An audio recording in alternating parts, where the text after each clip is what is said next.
Kung ikaw ay baklang nasa loob ng kloseta, kasalanan mo yan sa sarili mo. Lumabas ka, ang dami-daming pwedeng puntahan.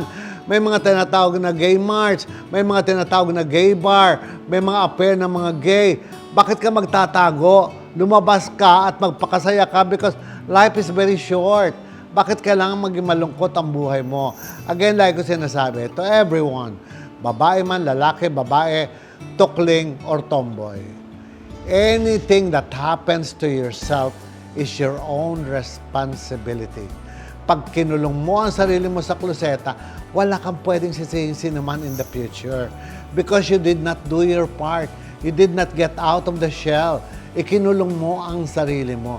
Ikaw ang may gawa niya sa sarili mo and nobody does that to you. Again, we are responsible to ourselves. Kaya dapat maging masaya, maligaya, at yun ang makakamtam natin pag tayo ay maluwag sa sarili natin.